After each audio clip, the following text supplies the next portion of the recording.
যাসাং হরিকথ গীতং পুনাতি ভুবনত্রয়, তাদের কথা বা কীর্তন ত্রিভুবনকে পবিত্র করে থাকে। তাদের কথা বা কীর্তন ত্রিভুবনকে পবিত্র করে। কি স্বর্গ, কি মর্ত, কি পাতাল, সর্বলোককে পবিত্র করে থাকে। সেই নন্দব্রজস্থিত নন্দনন্দন শ্রীকৃষ্ণ এবং গোপীগণের কিছু গুণমহিমা কীর্তন আমরা করছি। আশা মহ চরণ রেণু জুষা মহংসাং বৃন্দাবনে কিমপি গুলমলত সুবিনা যা দুস্তেজন স্বজনমার্য পতঞ্চ ইত্যা ভেজুর গোবিন্দ। এই যে আস্তে, এই যে শুনুন, যদি এইটা নিয়ে বেশি করুন তাহলে হরিকথা কারো শোনা যাবে না। এখন রেখে দিন, ওগুলো আগের থেকে করতে হয়। আপনারা মনটা ওদিকে থাকবে, যাদের কপালে দেবেন তাদেরও মনটা দিকে থাকবে।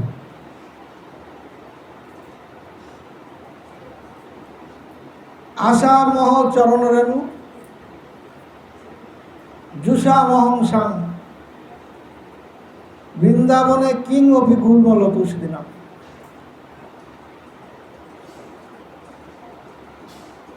যা দুস্তেজন স্বজনমার্য পতঞ্চ হিত্যা ভেজুর মুকুন্দ পদবিং শ্রুতিভীর বিমিকা।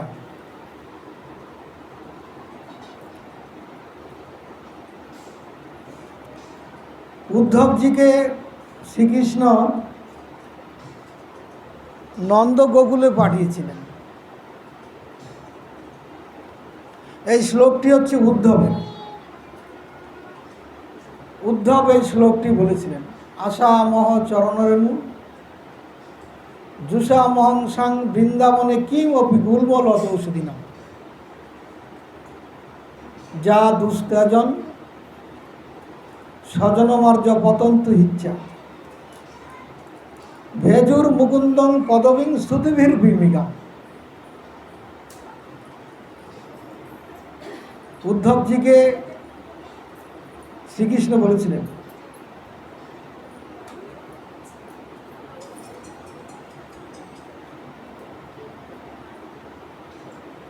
শ্রীকৃষ্ণের কোথায় গমনাগমন হয়,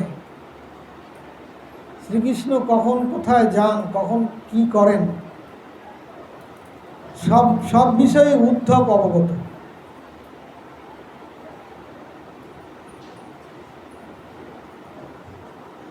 উদ্ধব সবটাই জানে। তাই কোনো এক সময় দেখা যায় শ্রীকৃষ্ণ কোথায় এই সময়টায় আছেন কিছুই জানতে পারছি না, কোথায় থাকেন। তাই শ্রীকৃষ্ণকে অন্বেষণ করছেন। অন্বেষণ করতে করতে দেখছেন যে একটি গোপন স্থানে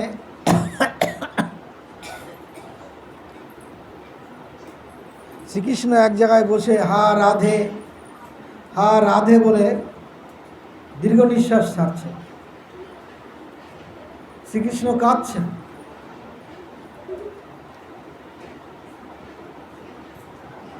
উদ্ধব অবাক হয়ে গেলেন, কৃষ্ণের সবটাই তো আমি জানি। কৃষ্ণ বলেছেন যে আমার জীবনে কোনো অজানা তোমার কাছে নেই, আমার সবটাই তুমি জানো। তাহলে এই জায়গাটায় কৃষ্ণ আমাকে গোপন করলেন কেন, এই জায়গাটায় আমাকে আড়াল করলেন কেন? কেন, কিসের অভাব, কি অভাবে কৃষ্ণের এই দুঃখ বা কৃষ্ণের চোখের জল ফেলছেন? দ্বারকার উদ্ধবের মনে ধারণা ছিল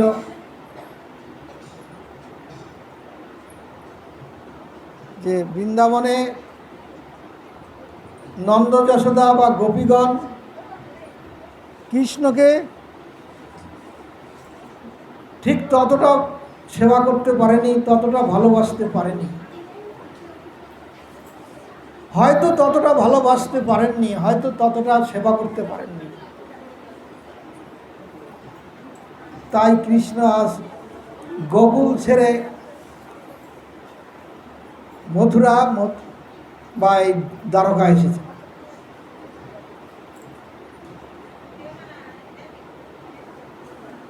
তাহলে দ্বারকারবাসীরাই কৃষ্ণকে সবচেয়ে বেশি সেবা করেন, সবচেয়ে বেশি ভালোবাসেন। উদ্ধবকে এক সময় কৃষ্ণ বলেছিলেন, ন তথা মে প্রিয়তম আত্মজনীর্ণ শঙ্কর।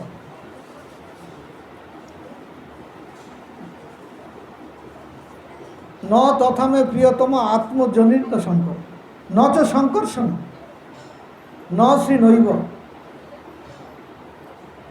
হে উদ্ধব, ন তথা মে প্রিয়তম আত্মজনীর্ণ শঙ্কর, তুমি আমার কাছে কতটা প্রিয়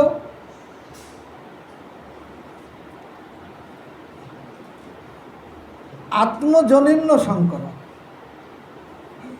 আত্মজনী হচ্ছে ব্রহ্মা, আমার থেকে ব্রহ্মার সৃষ্টি, তাই সেখানে বলা আছে ন তথা মে প্রিয়তম আত্মজনী।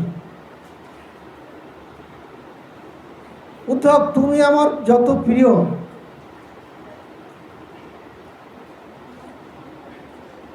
তত প্রিয় আত্মজনী ব্রহ্ম নয়।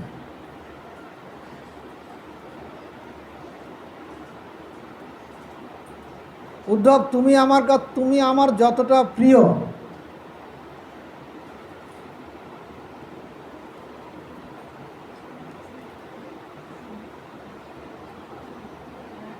উদ্ধব, তুমি আমার যতটা প্রিয় তত প্রিয় আত্মজনী ব্রহ্ম নয়। ন শঙ্কর, তত প্রিয় শঙ্কর নয়। ন চ শঙ্কর্ষণ, আমার অগ্রজ, আমার জ্যেষ্ঠ দাদা শঙ্কর্ষণ বা বলরাম তত প্রিয় নয়। ন শ্রী নৈব, আর আমার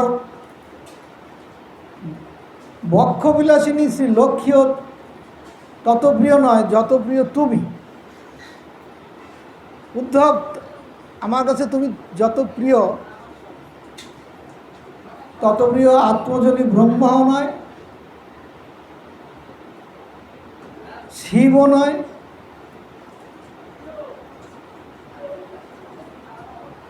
আমার অগ্রজ শঙ্কর্ষণ নয়,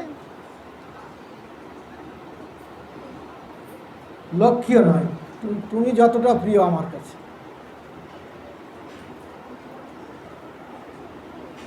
তাই উদ্ধব বলছেন যে কৃষ্ণকে কখনো সখাও বলেন, আবার প্রভুও বলেন।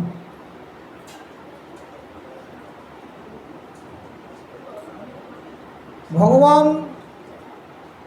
অনেকের সখা হতে পারেন, যেমন নিত্যানন্দ প্রভু গৌরসুন্দরের জ্যেষ্ঠ তত্ত্ব, বড় ভাই।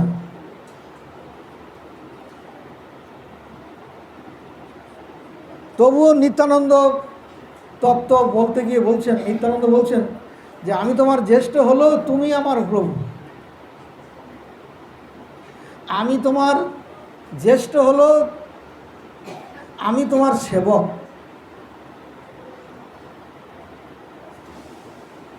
সবসময় ভগবানের চরণে সবাইকে সেবক ভাব নিয়ে থাকতে হবে। আমি তোমার সেবক। দর্শন শাস্ত্রে 3টি কথা আছে, সেব্য, সেবা, সেবক। যিনি সেবা করেন তাকে সেবক বলা হয়।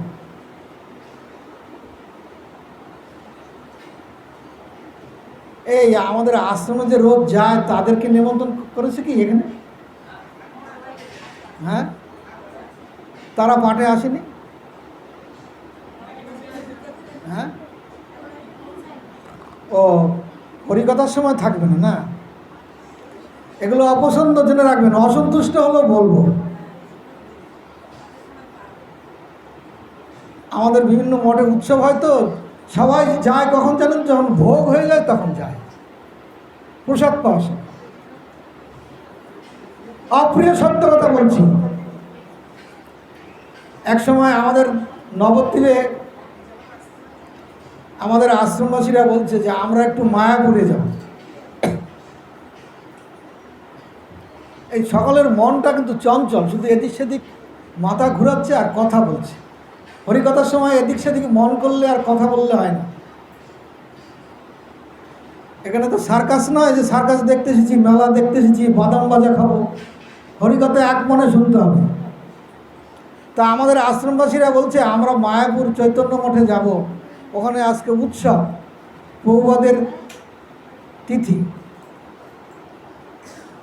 তখন বেলা বাজে 9টার বেশি, 9:30। তা আমি বললাম এখন এইখান থেকে ঘাটে যাবেন, ঘাটে গিয়ে গঙ্গা পার হবেন, ওপারে যাবেন, ওপার থেকে মায়াপুর আরও প্রায় 3 মাইলের বেশি। ততক্ষণে তো ধর্মসভা হরিকথা হয়ে যাবে। হরিকথায় যদি না শুনতে পেলেন বা না শুনতে পান তাহলে যাওয়া তো বৃথা হয়ে যাবে। মহারাজরা ঠিক ততটা সন্তুষ্ট হবে। আমি এইটুকুই বললাম, এর বেশি আর বলি। যথারীতি গিয়ে দেখে হরিকথা হয়ে গেছে, আর ভোগের প্রসাদ হবে। মহারাজ খুব তিরস্কার করলেন, হরিকথার সময় আসলে না, এখন ভোগ হয়েছে, এখন এসেছ? সব সময় সব জায়গায় দেখা যায় যখন ভোগ হয়ে যায় সবাই তখন যায় প্রসাদ পাওয়ার সময়। কিন্তু প্রসাদ দুটো। বহুদিন আগে বসিরহাটে কর্মকার পড়ায় অমূল্যরতন কর্মকারের বাড়ি কীর্তন হতো। আপনাদের তো এখন অনেকের জন্মই হয়নি, যারা সেই সময়ের লোক তারা জানে। নন্দকিশোর কীর্তনী আসতেন। এখনকার এই জন্মের যারা, এই প্রজন্মের সবাই জানেন না সেটা নন্দকিশোরের কথা। তখনকার দিনে নন্দকিশোর কীর্তনিয়া, রামকৃষ্ণ কীর্তনিয়া, আর বড় বড় রামায়ণ গায়ক আসতেন, অনাথ বন্ধু। তা নন্দকিশোর একসময় বলেছিলেন দুটো প্রসাদ, একটা হচ্ছে হরিকথা বা কীর্তন একটি প্রসাদ, আরেকটি প্রসাদ হচ্ছে ভোগের প্রসাদ। তা আপনারা শুধু ভোগের প্রসাদের সময় আসবেন আর হরিকথার সময় আসবেন না। আমাদের কলকাতায় এক আশ্রমে একজনে বলছে আপনাদের মঠের উৎসব হয়ে গেছে? বলে না, হচ্ছে তো। না না, এই উৎসব না, শেষ দিনের উৎসব, দিনকে মহোৎসব, খিচুড়ি টুচির খাওয়ান। বলো ওই উৎসবের খবর নিচ্ছেন? বলে আমরা ওই প্রসাদের ভক্ত, হরিকথার ভক্ত নই। হরিকথা শুনতে হবে।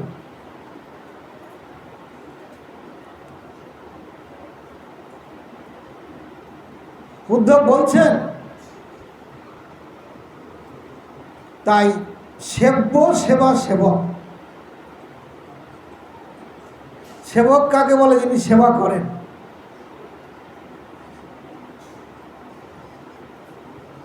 যিনি সেবা করেন তাকে সেবক বলা হয়, আর যিনি সেবা নেন তাকে বলা হয় সেব্য। আর সেবক আর সেব্যের মাঝখানে থাকে সেবা। সেবক সেব্য বস্তু সেবা দিয়ে সেব্যকে সুখী করে। তাই উদ্ধব বলছেন আমি তোমার সখা, আর তুমি আমাকে সখার মান দিল, আমি জানি তুমি আমার প্রভু। নিত্যানন্দ প্রভু গৌরসুন্দরকে বলছেন আমি তোমার জ্যেষ্ঠ হলো, আমি তোমার সেবক প্রভু, আমি তোমার দাস। নিজেকে সবসময় দাস এই ভাব পোষণ করতে হবে। আমি সেবা করতে এসেছি, সেবা নিতে আসিনি।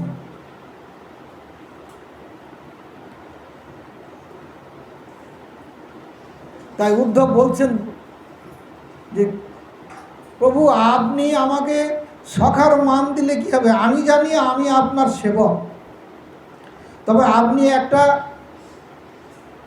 আহ্লাদ করে হোক গরব করে হোক আমাকে বলেছিলেন, ন তথা মে প্রিয়তম আত্মজনীন্য শঙ্কর, আমি আপনার যত প্রিয় তত প্রিয় ব্রহ্মা নয়, শিব নয়, আপনার জ্যেষ্ঠ শঙ্কর্ষণ নয়, বক্ষ বিলাসী লক্ষ্মীও নয়। তবে এই জায়গাটায় আমাকে আড়াল করলেন কেন প্রভু? আপনি কার জন্য কাঁদছেন এখানে? আপনার চোখের জল পড়ছে। কৃষ্ণ বলছেন, হ্যাঁ উদ্ধব, তোমাকে বলব, কারণ শাস্ত্র বলছেন মনের মতো মানুষ না হলে মনের কথা বলা যায় না। আর আমি যেটা ভালোবাসি, যে স্থানে গেলে আমার ভালো লাগে, যার সাথে মিশলে আমার ভালো লাগে,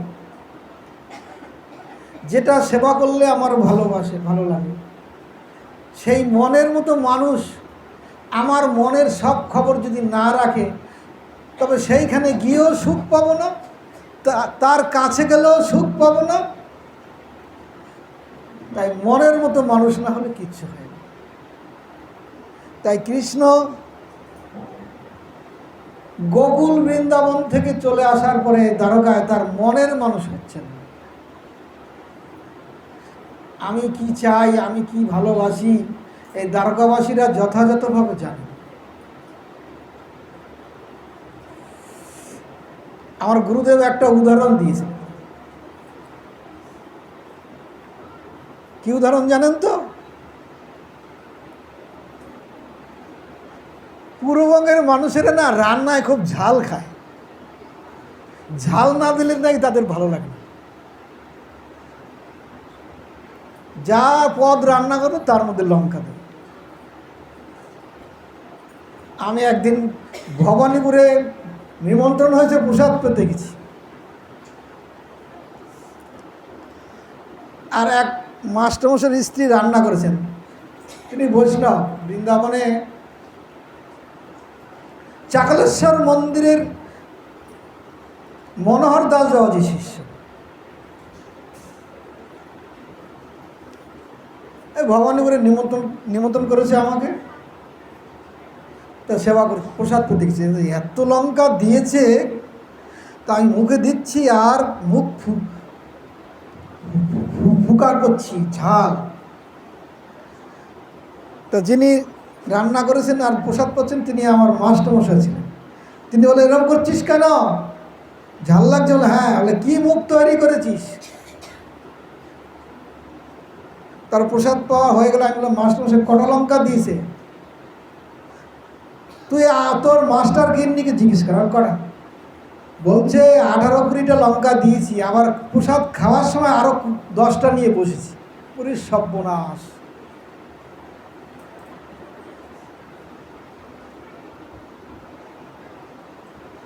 এক বন্ধু আরেক বন্ধুকে নিমন্ত্রণ করেছেন, যার বাড়ি নিমন্ত্রণ করেছেন সে সব রান্নায় লঙ্কা দিয়েছে। আর বন্ধুর বাড়ির বলে কথা, খেতে গিয়েছেন, খেলে যা মুখে দিচ্ছে তাই ঝাল, যা মুখে দিচ্ছে তাই ঝাল, মুখে দিচ্ছে আর রেখে দিচ্ছেন। যার বাড়ি গিয়েছেন সেই বন্ধু বলছেন, তুমি সেবা কিরকম? বললো, হ্যাঁ খুব ভালো। লজ্জায় আর কিছু বললেন না। নিজের গৃহে এসে তার স্ত্রীকে বলছে, ঘরে কি আছে একটু দেবে? কেন? বন্ধুর বাড়ি বলে কথা, বন্ধুর বাড়ি সেবা করতে গিয়েছো আর ঘরে এসে কি আছে খোঁজ করছো কেন? বলে, বলো না, সবটাই লঙ্কা, আমার খাওয়াই হয়। এই তাই? কদিন বাদে সেই বন্ধু আবার এই বন্ধুর বাড়ি এসেছে। আর এই বন্ধুর স্ত্রী ঠোঁট কাটা। অনেকে আছে না ঠোঁট কাটা, ফেস টু ফেস বলে দেয়। আবার অনেকে আছে মুখ চাপা, কিছু বলেন না, যা হওয়ার হয়ে গেছে। বন্ধুর স্ত্রী বলছেন, তোমার বন্ধু বলে কথা, নিমন্ত্রণ করে নিয়ে গেছো, তোমার বন্ধু ঘরে এসে আমাকে জিজ্ঞেস করছে কিছু খাবার আছে, তা কি খাওয়ালে তাকে? বন্ধুকে নিমন্ত্রণ করে তোমার বাড়িতে তো তার খাওয়াই হয়নি। সে কি কথা, এত লজ্জার কথা কেন? তুমি সব রান্নায় ঝাল দিয়েছ। তোমার বন্ধু কি ভালোবাসে তুমি জানো না? এই যা, আবার আরেকদিন নিমন্ত্রণ করেছে। তো বলছে না ভাই, ওই দিন যা পেয়েছি ঠিক আছে, আর যাবো। মনে মনে বলছে না, ঝাল দিয়েছি বলে তুমি যাবো না? করি বল, আজকে আমি ব্যবস্থা নেব। ইনি যেতে চাইছেন না, চলো না আজকে একবার গিয়ে দেখো। বারবার বললে আচ্ছা রাজি হবে। আচ্ছা আমার অফিস আছে, আমি অফিস করে তারপরে দুপুর 12টা 12:30 যাব। যখন উনি অফিসে চলে গেছেন, বন্ধুর স্ত্রীকে বলছেন, বৌদি আজকে আমার একটা কথা শুনতে হবে। কি? আমি তো আমার বন্ধুকে সেদিনকে নিমন্ত্রণ করে ভালো সেবা দিতে পারিনি, আজকে তোমাকে নিয়ে যাব, তুমি রান্না করো। একই কথা। আমি না, তোমাকে যেতেই হবে। তো তোমাকে যে আমি নিয়ে যাব, আমার বন্ধু জানবে না, তোমার বন্ধুকে আড়াল করে নিয়ে যাবে। আমার বন্ধু কি খেতে ভালোবাসে তা তুমি ভালো জানো, তুমি সেটা রান্না করে দেবে। এই বন্ধু তো অফিসে চলে গেছেন, 12টা 1টার সময় এনার বাড়ি আসলেন, আর ওনার স্ত্রী গিয়ে রান্না করলেন। আর স্ত্রীকে বলছেন তুমি দেখা দেবে না, আগে আস্তে আস্তে, এই যে কথা বলবেন না, আমরা কষ্ট করে এসেছি, আমরা হরি কথা বলবো, আর আপনার অন্যদিকে মন। আর বন্ধু যখন সেবা করতে বসেছেন, তখন দেখে বাহ, তো খুব সুন্দর রান্না হচ্ছে আজকে। ওমা, এই রান্না তো আমার ঘরের রান্না, এই রান্না তো আমার স্ত্রী জানে, এরা কী করে জানে?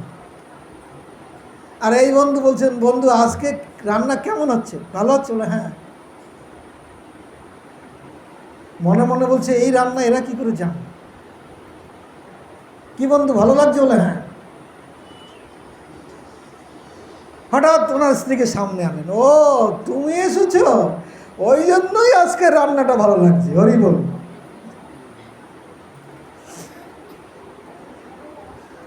তাহলে আমি যা ভালোবাসি, আমার স্ত্রী যতটা জানেন, আরেকজন কি সেটা জানতে পারেন? মনের মানুষ না হলে মনের কথা বলতে পারেন না। তাই আমার গুরুদেব এই উদাহরণটা দিয়ে বলেছেন, কৃষ্ণের কিসে সুখ হয় সেটা কে জানতে পারবেন?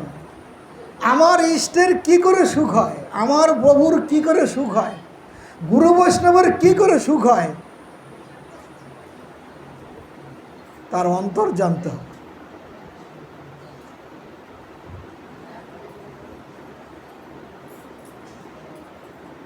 না জানলে সেবা হবে না। তাই সেব্য সেবা সেবক, সেবক সেব্যকে সেবা দিয়ে সুখ দেবে।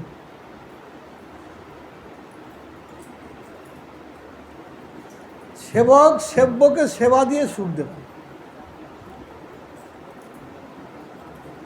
তাই নিতাই চাঁদের মনে ভাব সময় যে আমি তোমার জ্যেষ্ঠ হলো, আমি তোমার দাস, আমি তোমার সেবক। তাই এখানে উদ্ধবও তাই বলছেন। উদ্ধব বলছেন যে তুমি আমাকে সখার মান দিল, আমি জানি আমি তোমার দাস, আমি তোমার সেবক, তবে তোমার চোখে জল আসছে কেন? তুমি কার জন্য এত কষ্ট দুঃখ পাচ্ছ? কৃষ্ণ বলছেন, উদ্ধব বলবো আমি তোমাকে সেই কথা। আজ এই দ্বারকায় আমার মনের মানুষ কেউ নেই। ঐশ্বর্য জ্ঞানে জগত মিশ্রিত, ঐশ্বর্য শিথিল প্রেমে নয় মর্পিত।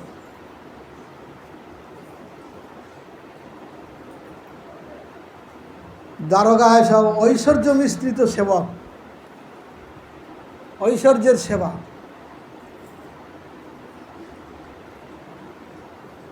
আমি তোমার মনের কথা বলব। তখন কৃষ্ণ বললেন, উদ্ধব আমি যখন বৃন্দাবন থেকে চলে আসছি, অক্রুর যখন আমাকে নিয়ে আসছেন, তখন আমার মাতা, আমার পিতারা খুব কান্নাকাটি করছিলেন, বিশেষত মা। ততোধিক কষ্ট পাচ্ছিলেন গোপীগণ, ততোধিক কষ্ট পাচ্ছিলেন রাধারানী। যুগায়িতং নিমেষেন চক্ষুষা প্রাবিষয়তম শূন্যায়িতং জগৎ সর্বং গোবিন্দ বিরহম নেমে। রাধারানী বলছেন, হে প্রাণনাথ, যুগায়িতং নিমেষেন, আমি যদি তোমাকে এক নিমেষ না দেখি, এক যুগ মনে করি। যুগায়িতং নিমেষেন চক্ষুষা প্রাবিষয়তম, আমি তোমাকে ছাড়া আমি জগৎ শূন্য মনে করি। শূন্যায়িতং জগৎ সর্বং গোবিন্দ বিরহণ, আমি যদি তোমাকে এক নিমেষ না দেখি তাহলে এক যুগ মনে করি, আমি সব শূন্য মনে করি, যে মনে করি কেউ নেই।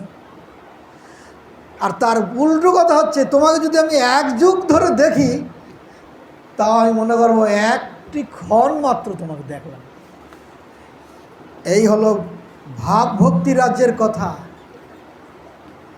ইষ্ট দেবতাকে যুগ যুগ ধরে দেখলো মনে করবো যে আমি একটুখানি দেখেছি, তাকে সব রকম সেবা দিয়েও মনে করবো আমি তোমাকে কিছুই সেবা করতে পারলাম না।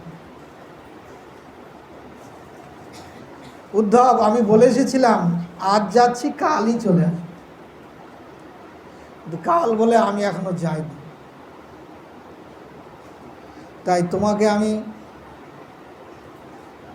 বৃন্দাবনে পাঠাতে চাই।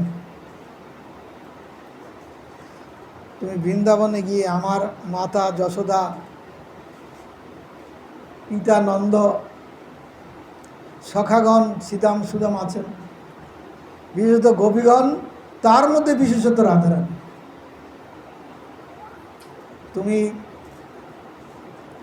তোমাকে আমি পাঠাবো সেই সন্দেশ দিয়ে।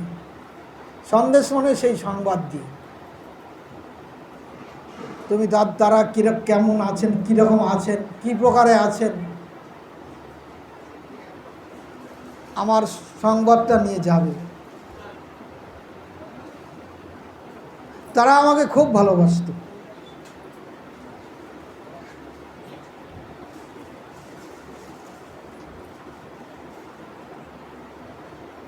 আর উদ্ধবের মনে ছিল যদি ব্রজের সেবকেরা তেমন সেবা করতেন তাহলে কি আর আমাদের প্রভু কৃষ্ণ এই দ্বারকায় চলে আসতেন। তাই উদ্ধব তার রথ সাজিয়ে উদ্ধব কৃষ্ণের সমস্ত প্রসাদী বসন পরিধান করতেন, কৃষ্ণের প্রসাদী বসন পরতেন। কৃষ্ণ সেবা হয়ে গেলে সেই সেবার প্রসাদ পেতেন। তাই ভগবানের প্রসাদী বস্তু উদ্ধব ধারণ করতেন। যেমন ভগবানের গলায় যদি ফুলের মালা দেওয়া যায়, মন্দিরে যদি প্রভুর গৌর নিত্যানন্দের গলদেশে বা রাধা গোবিন্দের গলদেশে মালা দেওয়া যায়, পরবর্তী সেই মালাটা প্রসাদী হয় বা নির্মাল্য হয়। আমরা তো আশ্রমে বাস করেছি, সন্ধ্যাবেলা আরতি হয়ে গেলে আরতির পরে ঠাকুরের গলার মালাটা খুলতে হয়। মালা খুলে সেই মালা আবার গুরুদেবের গলায় নিয়ে দিতে হয়। আমাদের নবদ্বীপের ঠাকুরের গলার মালা আমাদের গুরুদেবকে দেওয়া হতো। গুরুদেবের একজন প্রিয় সখা ছিলেন, একেবারে বন্ধু মতন। নবদ্বীপে কানাইবালাই আশ্রম আছে, সকলের নাম শুনেছেন, সবাই গিয়েছেন কিনা জানি না। আমার গুরুদেবের কাছে কানাইবালাই আশ্রমের পাশে একটা শিষ্য প্রতিদিন আসতেন, আমার গুরুদেবের শিষ্য। তিনি আবার কানাইবালার আশ্রমের যিনি মহন্ত, তার নাম গৌরদাস বাবাজি না কি একটা নাম ছিল। আমার গুরুদেবকে দর্শন করে সেই মালাটা নিয়ে কানাইবালাই আশ্রমে সেই গুরু মহারাজকে দিতেন। তখন আমি নবদ্বীপেই থাকি আর কি। এখন তো আমার গুরুদেব আমাকে এখন বসিরহাটে রেখেছেন, তখন আমি নবদ্বীপেই থাকতাম।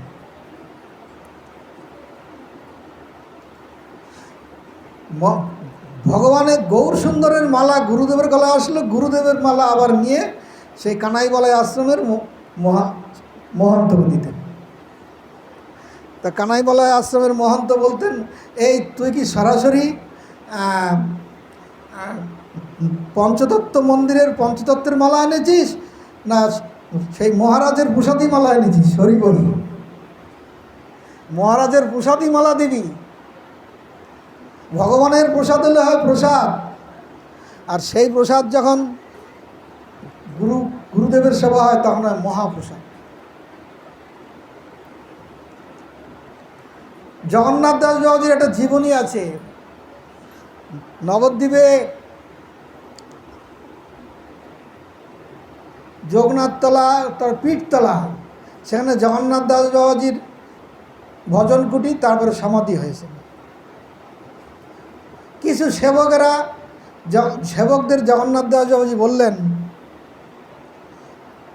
একটা সেবককে বললেন, একটু বেগুন ক্ষেত্রে একটু তদবির করে আসো তো, পোকা লাগলে ওষুধ দাও, জল না থাকলে জল দাও, একটু যত্ন করে আসো। তা সেই সেবকটা বেগুন খেতে গিয়ে যখন বেগুন ক্ষেতটা তদবির করছে, পোকা লাগলে ওষুধ দিচ্ছেন, জল দিচ্ছেন, আর মনে মনে ভাবছেন, আমি বাড়ির থেকে আসলাম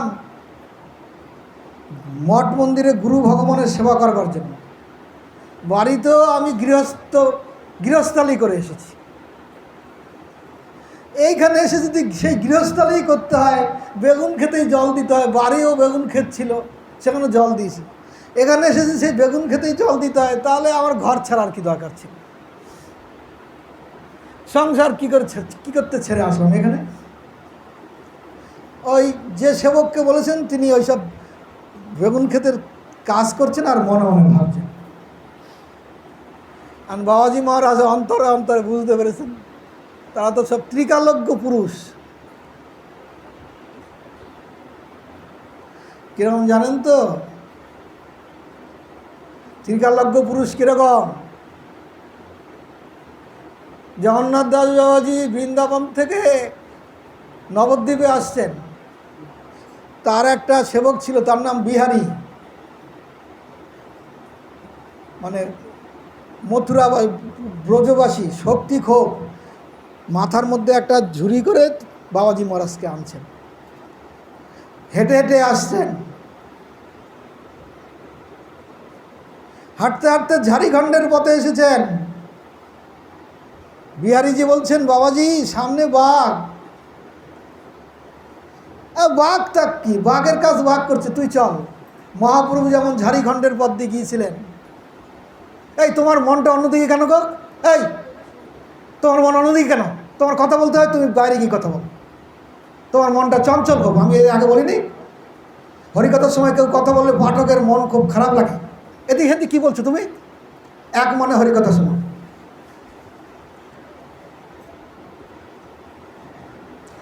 আপনারা মনে করবেন না যে আমি বলছি, আমি বড় বড় মঠ মিশনে গিয়ে দেখেছি, পাঠের সময় কেউ কথা বললে বক্তা খুব রেগে যেতেন। এই বৃন্দাবনে রাধাকুণ্ডে দেখেছি অনন্ত দাস বাবাজিকে খুব বকা দিয়েছেন। এটা আজকের কথা বলছি না, আমি আজকে থেকে 30 বছর আগের কথা বলছি। হরিকথা শোনার সময় অন্যদিকে মন যায় কেন?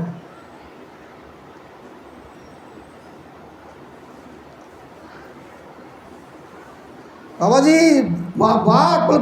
বাঘের কাজ করবে, তোর তাতে কি? মহাপ্রভু যখন গিয়েছেন, মহাপ্রভুর চরণে লাগার পরে বাঘ কৃষ্ণ কৃষ্ণ বলে নেচে উঠেছিলেন না? আজ পর্যন্ত কোনো অবতার এটা করতে পারেনি। এজন্য গৌর সুন্দর হচ্ছেন 65 গুণের অধিকারী।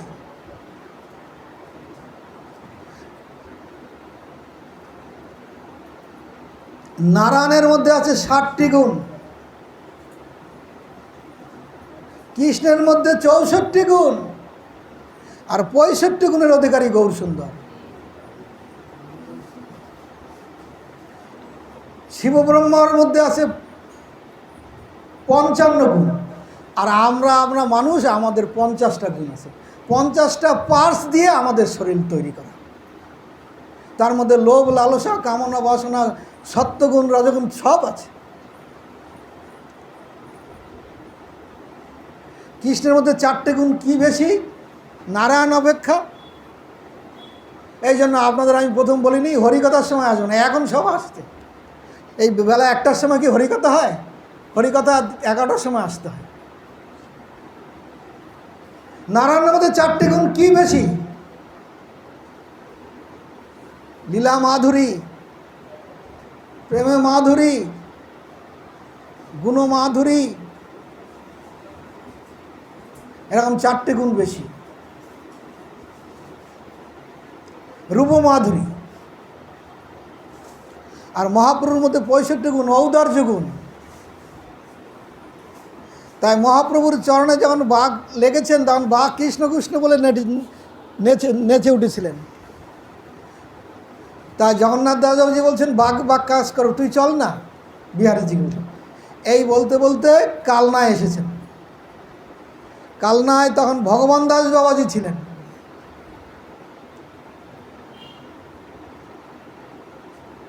ভগবান দাস বাবাজি কীরকম সাধু ছিলেন? কালনায় আছে এটা, কালনায় গৌরীদাস পণ্ডিতের শ্রীপাঠ আছে। অপূর্ব দর্শন, ঝলক দর্শন।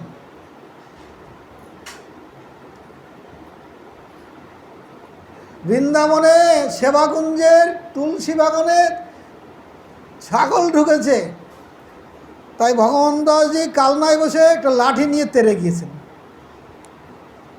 এই এই এই সেবাকুঞ্জে ছাগল ঢুকেছে, তুলসী বাগান নষ্ট করে দিচ্ছেন। কি লাঠিটা নিয়ে তেড়ে গিয়ে আবার ফিরে এসছেন। সেবকরা বলছেন, বাবাজি মহারাজ আপনি কী বললেন? বলে সেবাকুঞ্জে তুলসী বাগানে ছাগল ঢুকেছিল, তাড়িয়ে দিয়ে আসলাম। বলে আপনি তো কালনায়, আপনি সেবাকুঞ্জে কী করে গেলেন? বলে হ্যাঁ। তাই এটা জানবার জন্য সেখানে খবরাখবর নিলেন, নিয়ে দেখলেন হ্যাঁ ভগবান দাস বাবাজি লাঠি নিয়ে এসে তাড়িয়ে দিয়ে গেছে। তাই সাধু মহাত্মাদের বাইরের থেকে জানা যায় না, বোঝা যায় না।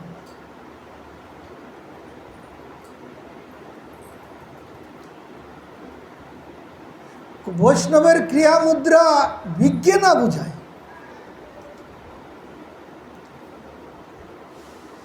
তারপরে জগন্নাথ দাস বাবাজি কালনায় ভগবান দাস বাবাজির আশ্রমে গেলেন।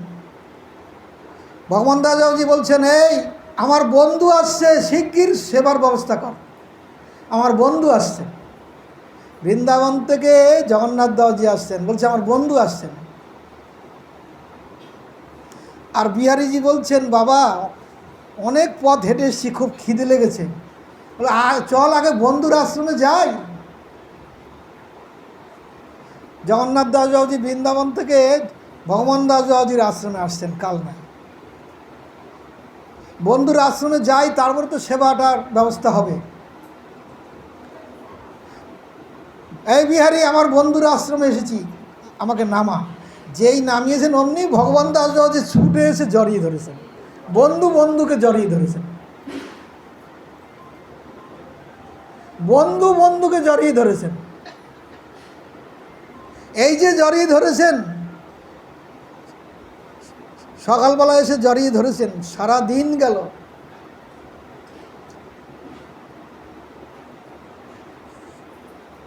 রাত হয়ে গেছে, খিদে লেগেছে খুব। এখন ভগবান দাস বাবাজির যারা সেবক আর জগন্নাথ দেব সেবক বলছেন, এই যে আপনি তো নিয়ে আসলেন বাবাজি মহারাজকে, তা সেবার ব্যবস্থা করতে বললেন আমার গুরুদেব, আপনার গুরুদেব সেবার ব্যবস্থা করছি, তো সেবা করবেন কখন? সারাদিন কিভাবে চলে গেল। মাধবেন্দ্র পরিবার যখন তীর্থ ভ্রমণ করছিলেন, নিতাই চাঁদও করছেন, মাধবেন্দ্র পরিবার যখন প্রকট হয়েছিলেন জগতে, মাধবেন্দ্র তো ভ্রমণ করছেন, নিতাই চাঁদ করছেন, করতে করতে দুজনের সাক্ষাৎ হল। দুজন দুজনকে আলিঙ্গন করলেন। কোন দিকতে দিন আসে, দিন যায় রাত আসে, রাত যায় দিন আসে, এরকম দু একদিন পার হয়ে গেল। কখন দিন যায় রাত আসে, কখন রাত যায় দিনে, দুজনে কেউ জানত না। কদিন পর দুজনের সম্বিত ফিরে পেলেন। সম্বিত পেয়ে নিতাই চাঁদ মাধবেন্দ্র পুরীবাদকে দণ্ডবোধ করছেন। সেই প্রকার ভগবান দাস যখন সম্বিত ফিরে পেলেন, জগন্নাথ দেব তখন সে, বন্ধু তুমি এত দূরতে এসেছো, একটু সেবা করবে? হ্যাঁ, এই তো সকালবেলা আসলাম, সেবার ব্যবস্থা করো। ভগবান দাস জির সেবকরা বলছেন, বাবাজি মহারাজ এখন সকাল নয়, দিন সারাদিন পার হয়েছে, রাত নেমে এসেছে। তাই নাকি? বলে হ্যাঁ। সাধকের সময় কোন দিক দিয়ে চলে যায় বুঝতে পারে তখন সেবক। সেই প্রকার জগন্নাথ দাসবাবুজি সেবকদের সঙ্গে কথা বলছেন, আর উনি তো বলছেন বাড়িতে বেগুন ক্ষেতের কাজ করে এসেছি, এখানে এসে সেই বেগুন ক্ষেতের কাজ করব, তাহলে সংসার ছেড়ে আসলাম কী করতে?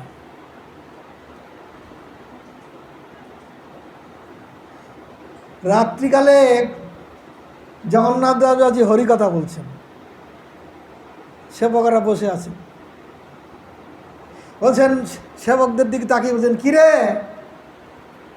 বাড়িতেও বেগুন খেতে জল দিয়ে এসেছি, এখানে যদি বেগুন খেতেই জল দেবো, তাহলে সংসার ছেড়ে গুরুদেবের আশ্রমে কী করতে এসেছি?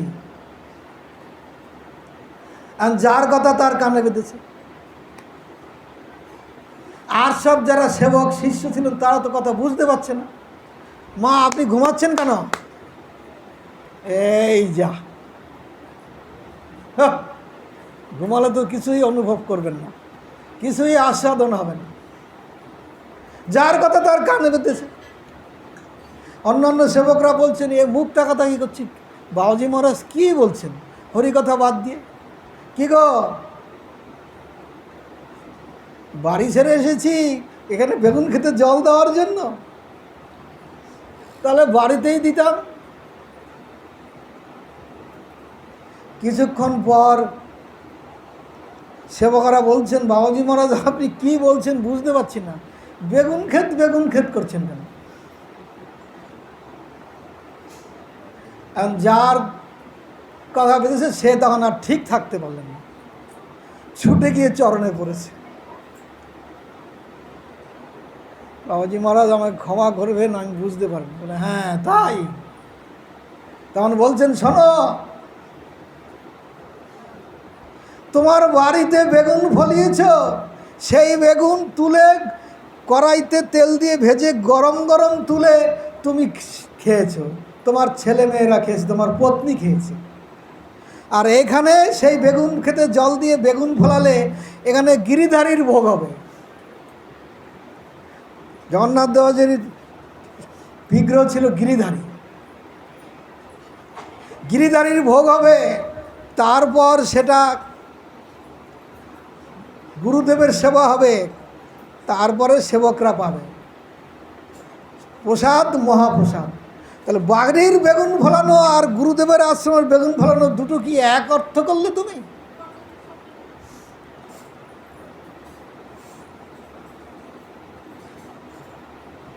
সুতরাং সেবক সেব্য সেব্য সেবা সেবক, সেবকের ভিতরে থাকবে ইষ্টনিষ্ঠা। আমার গুরু কিসে সুখী হয় সেটা শিষ্যের ব্যাপার, স্বামীর কিসে সুখ হয় সেটা পত্নীর ব্যাপার, পিতার কিসে সুখ হয় সেটা সন্তানের ব্যাপার, গুরুদেবের কিসে সুখ হয় সেটা শিষ্যের জানার ব্যাপার, গুরুদেব সেটা জানবে না। গুরুদেবকে কী করে সুখী করতে হয় শিষ্যের ভিতরে সেটা থাকবে। স্বামীর কিছু সুখ হয় স্বামীর জানার ব্যাপার নয়, পত্নীর জানার ব্যাপার। তাই কৃষ্ণের কিসে সুখ হয় সেটা যথাযথভাবে জানতেন বৃন্দাবনবাসীরা।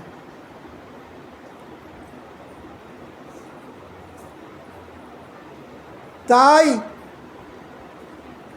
কৃষ্ণ ঘুমের মধ্যে জয় রাধে বলে কেঁদে উঠতেন। কৃষ্ণের 16,008টি পত্নী, আর তাছাড়া রুক্মিণী, সত্যভামা, মিত্রবন্ধা, কালিন্দী, নাগ্নজিতি, জাম্বুবতী, প্রধানা মহিষী। রুক্মিণীয়াতি বলছেন, কার সাথে বলবেন? রোহিণীর সাথে বলছেন, মা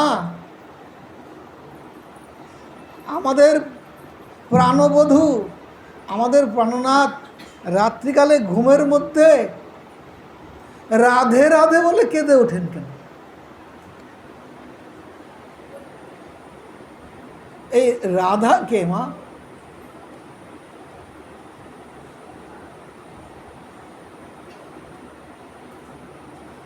আমরা তো মনে করেছিলাম এই বৃন্দাবনে তেমন কোনো সেবক সেবিকা ছিল না, তাই আমাদের প্রাণনাথ দ্বারকায় চলে এসেছেন। ঘুমের মধ্যে রাধে রাধে বলে কেঁদে ওঠে কেন? কে সেই রাধে?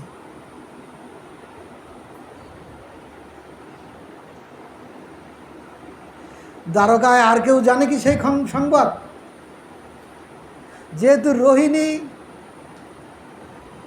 কংসের অত্যাচারের জন্য বসুদেব রোহিণীকে বৃন্দাবনে পাঠিয়ে দিয়েছে গোপনে, তাই রোহিণী বৃন্দাবনে থেকে নন্দ যশোদার সেবা সব জানত।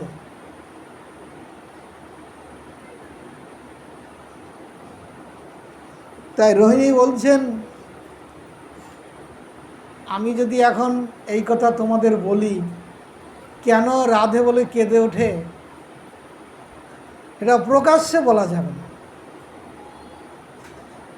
একটি স্থান নির্বাচন করো, একটা কক্ষ নির্বাচন করো, সেটা অত্যন্ত নির্জন হবে। সেখানে আমার কৃষ্ণ বলরাম থাকলে হবে। আর দ্বারদেশে একটা প্রহরী রাখতে হবে, সেখানে কৃষ্ণ বলরাম আসলে হবে না। নির্জন ঘরে আমি বলবো তোমাদের স্বামী মানে আমার ছেলে কৃষ্ণ কেন রাধে বলে কেঁদে ওঠে।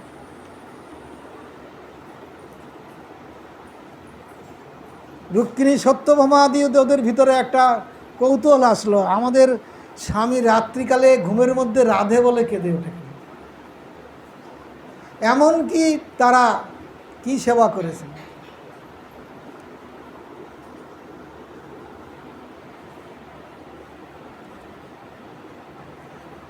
স্থান নির্বাচন হলো, গোপন কক্ষ। সুভদ্রা বললেন, আমি দ্বার রক্ষা করব।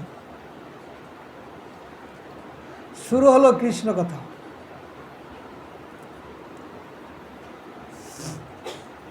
কৃষ্ণ কথা বলতে বলতে বলতে বলতে বলতে রোহিণী কৃষ্ণ কথা বলছেন, বলতে বলতে বলতে যখন যশোদা কৃষ্ণকে ননীচোর বলে কৃষ্ণকে বাদ দিয়ে গিয়েছেন, যেটা দামবন্ধন লীলা, তারপরে গোপীগণের সেবা, তখন বলছেন কৃষ্ণ ছিলেন সভায়, সুধর্ম নামী সভায়। কৃষ্ণ সুধর্ম নামী সভায় ছিলেন।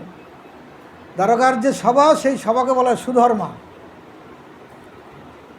সেখানে আর থাকতে পারেনি। কৃষ্ণ বলরাম ছুটতে ছুটতে সেই কক্ষের দ্বারে এসছেন, কাঁপছে কৃষ্ণ বলরামের। কৃষ্ণ বলরামের শরীরটা কাঁপছে।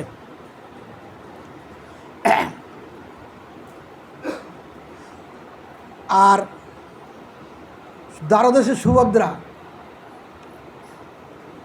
এই দ্বারে কে আছে?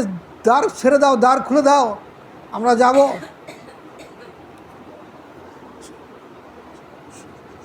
তখন দ্বার আর খুলছেন না, জোর করে কৃষ্ণ বলরাম গিয়ে ওই যে ব্রজের বর্ণনা করছেন রোহিণী, সে বর্ণনা শুনে কৃষ্ণ বলরামের শরীর কাঁপতে কাঁপতে, তখন যে তার যে ভাবটা হয়েছিল সেইটাকেই বলে জগন্নাথ বলরাম। কৃষ্ণের চোখ দাঁড়িয়ে গেছেন, বলরামের চোখ দাঁড়িয়ে গেছেন।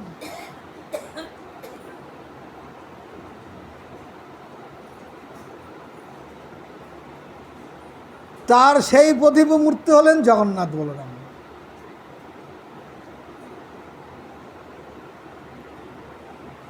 মহাভাবের চরম অবস্থা এই জগন্নাথ বলরাম, মহাভাবের চরম অবস্থা, যার জন্য মহাপ্রভু সন্ন্যাস নিয়ে যখন পুরীতে গিয়েছিলেন, পুরীতে গিয়ে চৌকাঠায় পড়ে গিয়েছিলেন। জগন্নাথকে দর্শন করবেন, কি আলিঙ্গন দেবেন, সেটা মহাপ্রভুর অন্তরে ছিল, কিন্তু চৌকাঠায় পড়ে গিয়েছিলেন। তখন পাণ্ডারা এসে মহাপ্রভুকে একটা পাগল মনে করে যখন লগর দিয়ে তার মাথায়, তার গায়ে প্রহার করতে গিয়েছিলেন, দৈবে সার্বভৌম সেখানে ছিলেন। সার্বভৌম বলেন, দাঁড়াও দাঁড়াও, কাকে আঘাত করতে চলেছ? না, একটা পাগল এসেছে, আজকে একটা মহা বিপদ হয়ে যেত, আজকে জগন্নাথ পড়ে যেতেন, দাঁড়াও দেখি কে। সার্বভৌম বললেন যে আমার গৃহে নিয়ে চলো। সেখানে যখন নিয়ে গেলেন, কি হলো, মহাপ্রভুর আর শ্বাস চলছে না। সার্বভৌম দেখলেন যে শ্বাস চলছে না, কি অবস্থা। সূক্ষ্ম তুলো দিয়ে দেখলেন মৃদু মৃদু শ্বাস চলছে না, মনে করলাম মধ্যে প্রাণ নেই, প্রাণ আছে। একে বলে কি, মহাভাবের চরম অবস্থা, সদ্দীপ্ত সাত্ত্বিক ভাব, সদ্দীপ্ত সাত্ত্বিক ভাব।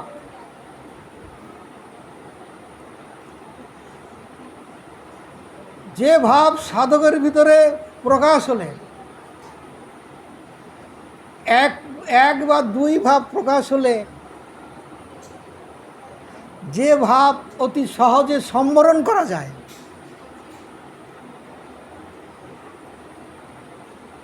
স্নেহ মান প্রণয় রাগ অনুরাগ ভাব মহাভাব, যে ভাব সাধকের ভিতরে প্রকাশ পেলে অতি সহজে সম্বরণ করা যায়,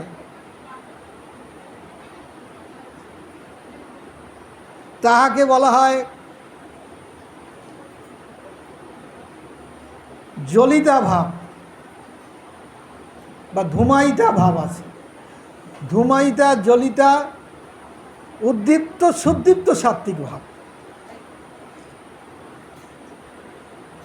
যে ভাবকে সহজে নিজের মধ্যে সম্বরণ করা যায়, এক বা একের অধিক ভাব সাধকের মধ্যে প্রকাশ করে।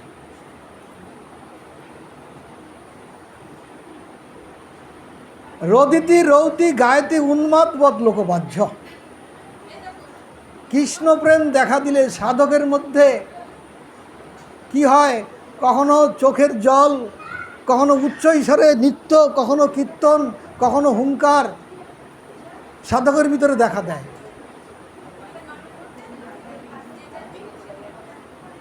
আর যে ভাব প্রকাশ হলে, 3 বা 4 রকম ভাব প্রকাশ হলে সাধক অতি কষ্টে সম্বরণ করেন।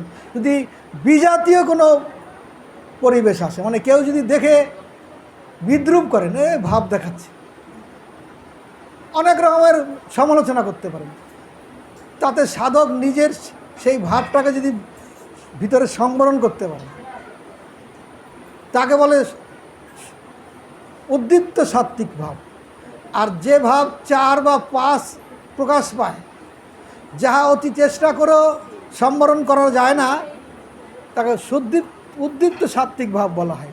সুদীপ্ত সাত্ত্বিক ভাব মহাপ্রভুর মধ্যে সেই ভাব দেখা দিয়েছিল। আজ কৃষ্ণ বলরামের মধ্যে সেই ভাব দেখা দিয়েছে। রোহিণী যখন সেই কৃষ্ণ কথা বলছেন, তাই উদ্ধব আজ সেই বৃন্দাবনে গিয়েছিলেন, কৃষ্ণের দ্বারা প্রেরিত হয়ে গিয়েছেন নন্দ যশোদার সংবাদ, রাধারানীর সংবাদ জানার জন্য। তাই উদ্ধব যা দেখলেন,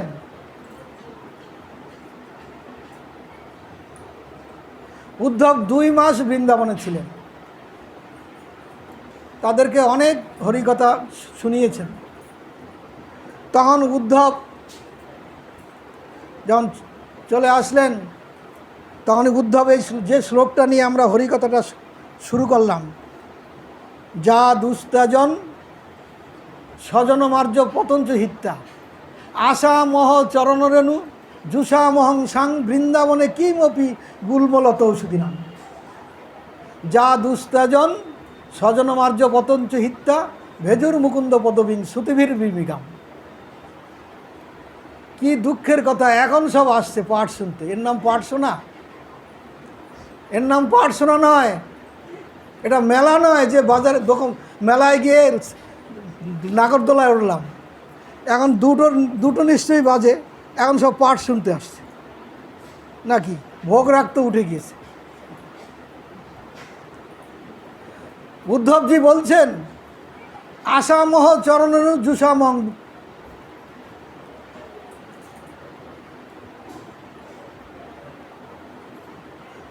আমি যা দুস্ত্যাজন স্বজনমার্য পতঞ্চ হিত্যা। উদ্ধবজি বলছেন আশামহ চরণরেণু জুষামহংসাম বৃন্দাবনে কিমপি গুলমল অচ্ছুদিনাম। যা দুস্ত্যাজন স্বজনমার্য পতঞ্চ হিত্যা।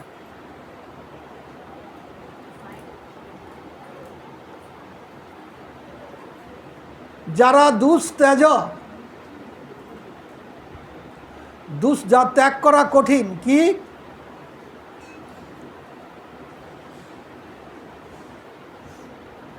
যা দুস্ত্যাজ দ্বারা পুত্রান, মানে ভরত মহারাজ যৌবনে যা করেছিলেন। ভরত মহারাজ যৌবনেই সুন্দরী ভার্যা পুত্রকন্যা রাজ্য রাজসিংহাসন পরিত্যাগ করে পুলহ আশ্রমে চলে গেছিলেন হরিভজন করার জন্য। তাই বলছেন যৌবনে সুন্দরী ভার্যা পরিত্যাগ করা।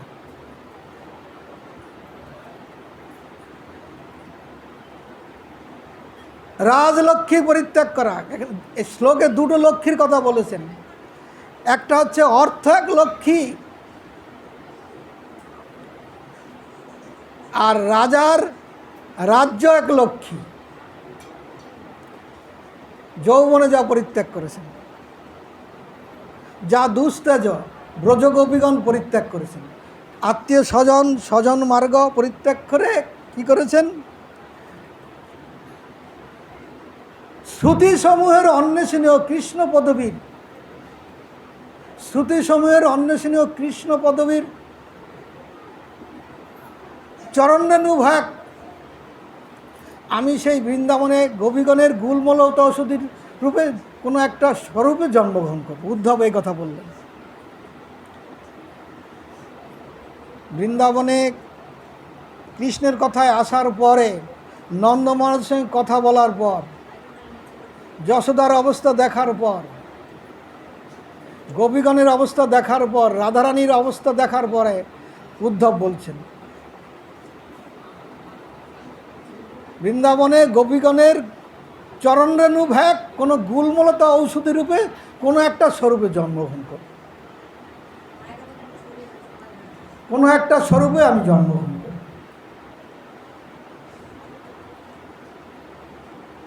তাই উদ্ধব দ্বারকায় গিয়ে কৃষ্ণকে বললেন। উদ্ধবের যে মনের একটা ভুল ধারণা ছিল যে আমরা যতটা সেবা করছি ততটা সেবা বৃন্দাবনেরা করতে পারেনি মনে হয়, তাই আমরাই সেবা করছি। কিন্তু উদ্ধবের এই ধারণাটা যে যথাযথ নয়, সেই ভুল ধারণা ভাঙার জন্য কৃষ্ণ উদ্ধবকে বৃন্দাবনে পাঠালেন। পরবর্তীকালে সেই উদ্ধব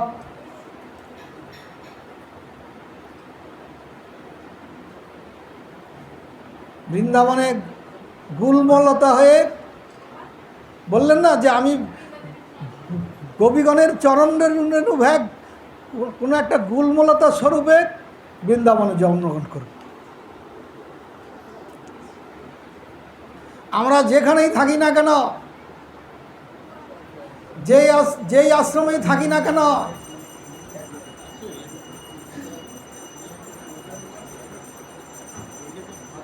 সন্ন্যাস আশ্রম 4টে, গারস্থ আশ্রম 4টে। সন্ন্যাস আশ্রম 4টে, গারস্থ আশ্রম 4টে। বানপ্রস্থ না, বলছেন গারস্থ, ব্রহ্মচর্য, গারস্থ, বানপ্রস্থ, সন্ন্যাস। ব্রহ্মচর্য, গারস্থ, বানপ্রস্থ, সন্ন্যাস। আর ব্রাহ্মণ, ক্ষত্রিয়, বৈশ্য, শূদ্র, 4টে বর্ণ, 4টি আশ্রম আর 4টে বর্ণ।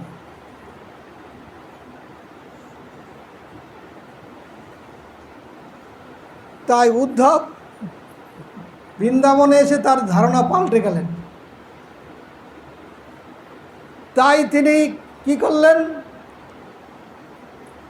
দ্বারকা পরিত্যাগ করে বৃন্দাবনে গিয়ে কোনো গুলমলতা রূপে তিনি বৃন্দাবনে জন্ম নিলেন। সেটাকে বলে উদ্ধব কুণ্ড। কোনো এক সময় দ্বারকার মহিষীরা কৃষ্ণ বিরহে দুঃখ করতে করতে করতে বৃন্দাবনে এসেছেন। এসে দেখছেন যমুনা খুব আনন্দে প্রবাহিত হচ্ছেন। দ্বারকার মহিষীরা বলছেন, হে সপত্নী, যমুনাকে বলছেন, হে সপত্নী, আমরা আমাদের প্রাণনাথ স্বামী বিরহে দুঃখ পাচ্ছি। সপত্নী কাকে বলে জানেন তো ভক্তগণ? সপত্নী কাকে বলে?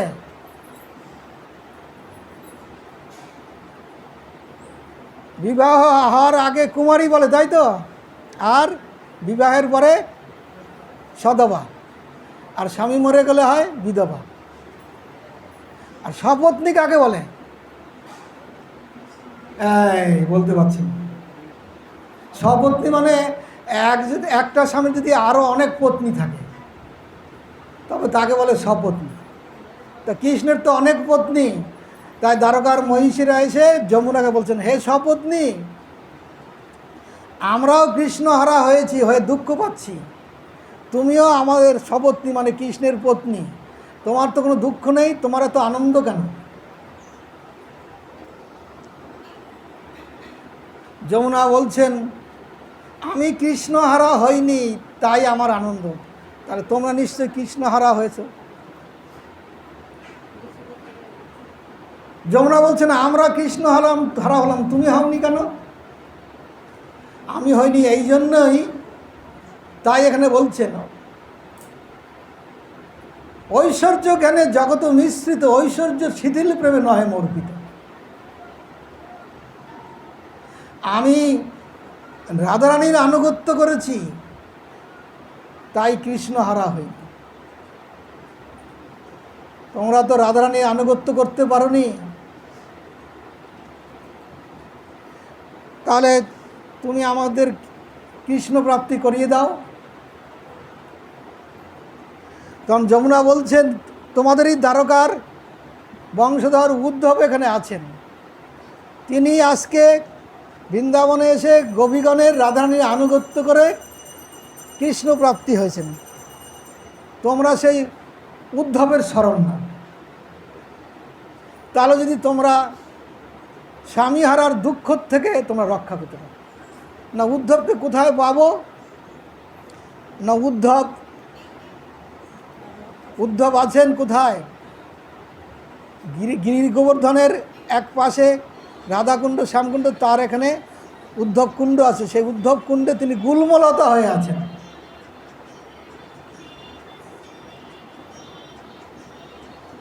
তাই দ্বারকার মহিষীরা আজকে উদ্ধবকে জাগাবার জন্য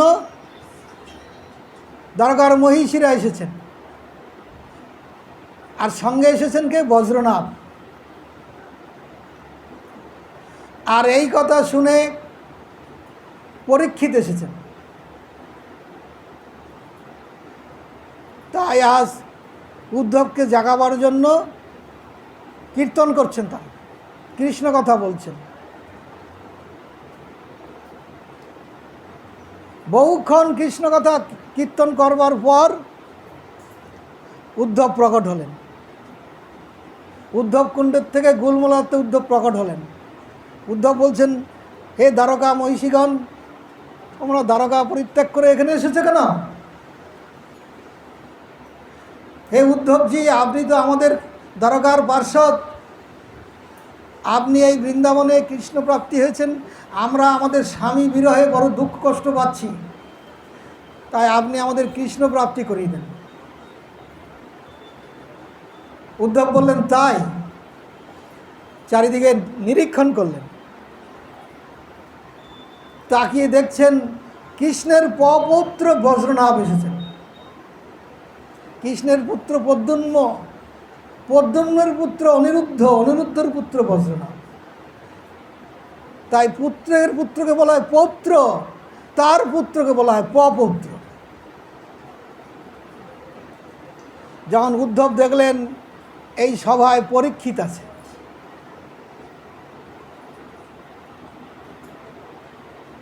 উদ্ধব বললেন, বজ্রনাভ, হে ভগবান কৃষ্ণের মহিষীগণ, তোমরা এই সভায় থাকতে পারবে, পরীক্ষিত তুমি এই সভায় থাকতে পারবে না।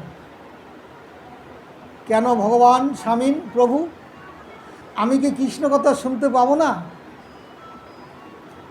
উদ্ধব বলছেন, না, তুমি শুনতে পাবে না তার জন্য বলছি না।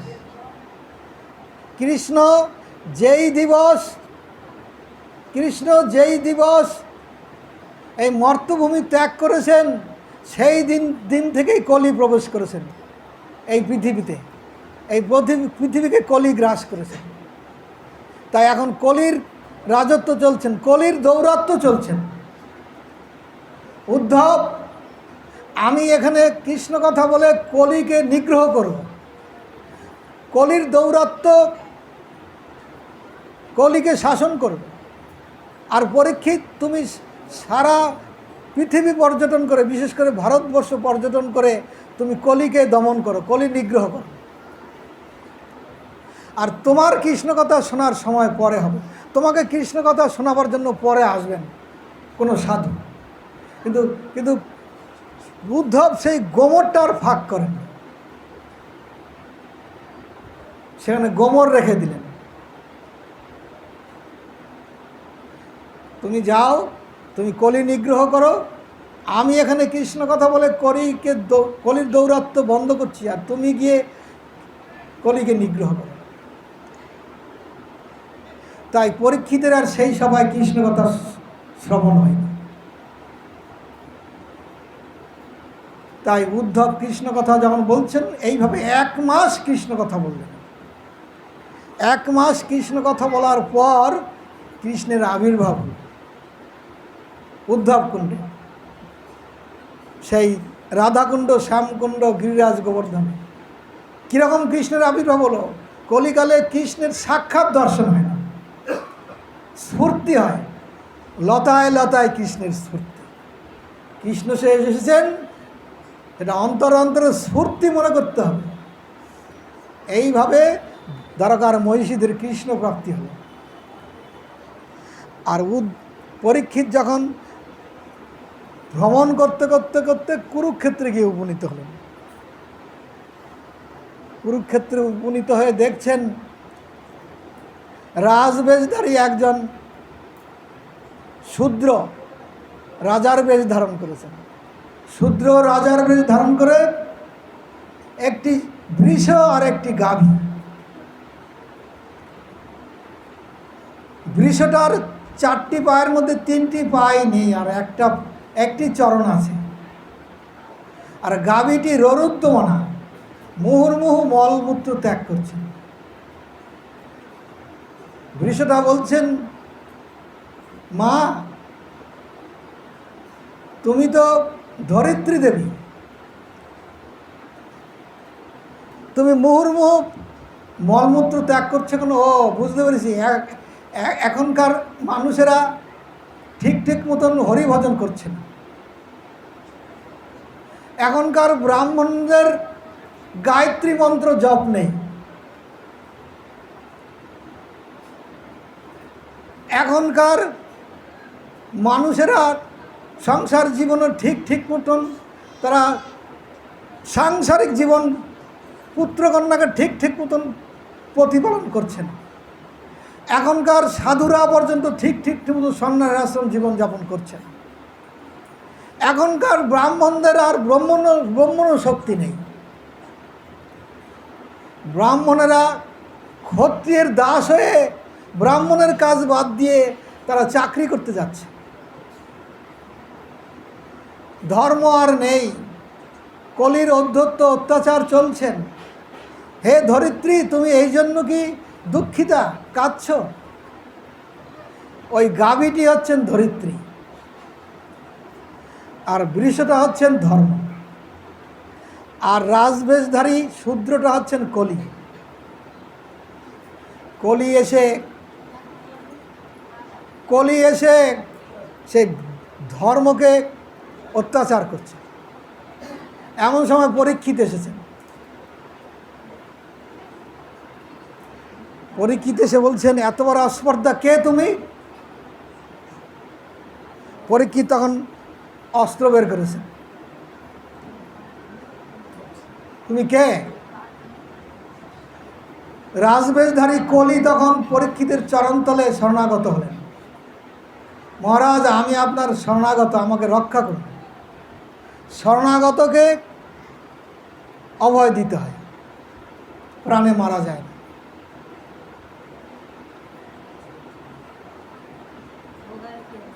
তাই শরণাগতকে অভয় দিতে হয়, প্রাণে মারা যায় না। পরীক্ষিত বলছেন, কে তুমি? তুমি এই এক পায়ে দাঁড়িয়ে আছেন, একটি চরণে সে বৃষকে তাড়না করছো। বলছে, মহারাজ আমি কলি। যেই বলেছেন কলি, অমনি পরীক্ষিত শিউরে উঠেছেন। তোমাকে দমন করার জন্যই তো আমাকে উদ্ধবজি পাঠালেন, তাহলে তুমি কলি? ও, তুমি আমার রাজ্যের ত্রিসীমানায় থাকতে পারবে না, বেরিয়ে যাও।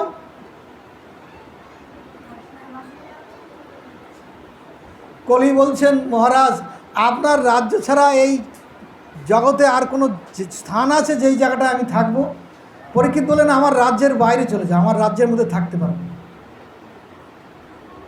বলে, মহারাজ আপনার রাজ্য ছাড়া এমন কোনো স্থান আছে যেই জায়গাটায় আপনার রাজ্য নেই? তাহলে আমাকে একটু স্থান দিন।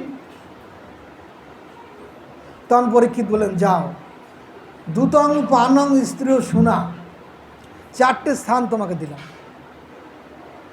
যেখানে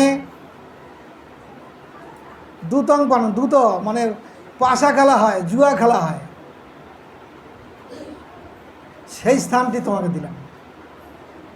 পানং যেখানে মানে মদ্যপান হয়, মদ্যপান করেন, সেই স্থানটি তোমাকে দিলাম। দুতং পাতং স্ত্রী যেখানে নাকি অবৈধ স্ত্রী সঙ্গ করেন, নিজের বিবাহিত স্ত্রী আছে তা সত্ত্বেও। তবুও বলেছেন উদ্ধবকে কৃষ্ণ একাদশ স্কন্ধে, যখন মানুষ সাধু হবে, বিবাহিত জীবনেও অতিরিক্ত স্ত্রীতে আসক্তি থাকতে নিষেধ করেছেন। কৃষ্ণ একাদশ স্কন্ধে উদ্ধবকে বলেছেন। বিবাহিত জীবন হওয়ার পরও 50 বছরের পর, 50 ঊর্ধ্বং বনং ব্রজেন, 50 বছর সংসার জীবন যাপন করার পরে সংসার আশ্রম পরিত্যাগ করে বনে গিয়ে বানপ্রস্থ জীবনযাপন করে। 50 ঊর্ধ্বং বনং ব্রজেন, 50 বছরের পরে আর সংসার আশ্রমে থাকবে। তখন বানপ্রস্থ গ্রহণ করে, হয় স্ত্রীকে পুত্রের হাতে সমর্পণ করে তুমি বানপ্রস্থ গ্রহণ করতে পারো, আর নচেত স্ত্রীকেও নিয়ে যেতে পারো।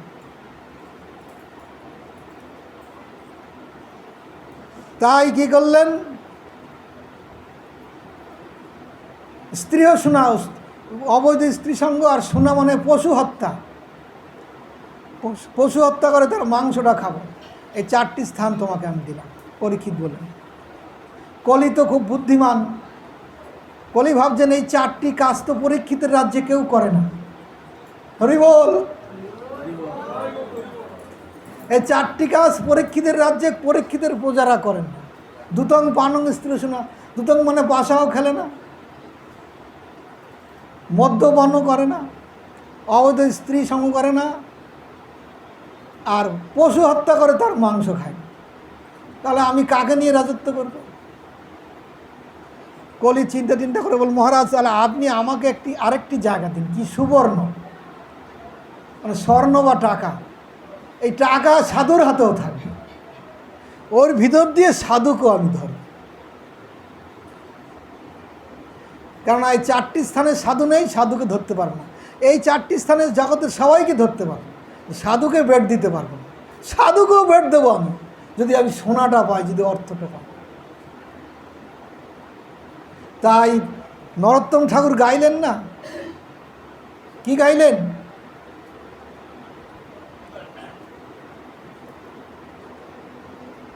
হরি হরি, কি বলছেন? অর্থ লাভ এই আসে কপট বৈষ্ণব বেশে, ভ্রমিয়া বুলয়ে ঘরে ঘরে। অনেকে দুঃখের বলে লয়েছিল ব্রজপুরে, কৃপাডোর গলায় বান্ধিয়া। দৈব মায়া বলাৎকারে খসাইয়া সেই ডোরে, ভবকূপের দিলে কেউ ডারিয়া। আমাকে যখন গুরুদেব দীক্ষা দিয়েছিলেন, তখন আমাকে কি দিয়েছেন দীক্ষার সঙ্গে? আমাকে দীক্ষার সাথে কি দিয়েছেন গুরুদেব? নাম ও শ্রেষ্ঠং মনোবপি, বলছেন ব্রজধাম দিয়েছেন, নাম দিয়েছেন, রূপ সনাতনকে দিয়েছেন, আমাকে ব্রজধামে বাস করার অধিকার দিয়েছেন। দীক্ষা মানে তাই। কিন্তু অর্থ লাভ এই আসে কপট বৈষ্ণব বেশে, সাধু বেশ ধারণ করে টাকার জন্য, শুধু টাকার লোভে ঘুরে বেড়াচ্ছে। অর্থ লাভ এই আসে কপট বৈষ্ণব বেশে, ভ্রমিয়া বুলয়ে ঘরে ঘরে। তাই কলি পরীক্ষিতের কাছ থেকে সুবর্ণটা চেয়ে নিলেন। এরপরে আর হরিকথা আর আগিয়ে যাওয়া যাচ্ছে না। ভোগ উঠেছে কি? আপনারা তো সব এখন আসছেন দেখছি আমি, তাই পাঠের প্রথম দিকে আলোচনা করলাম না। হরিকথার প্রসাদ দুটো, একটি হচ্ছে হরিকথার প্রসাদ, আর একটা ভোগের প্রসাদ।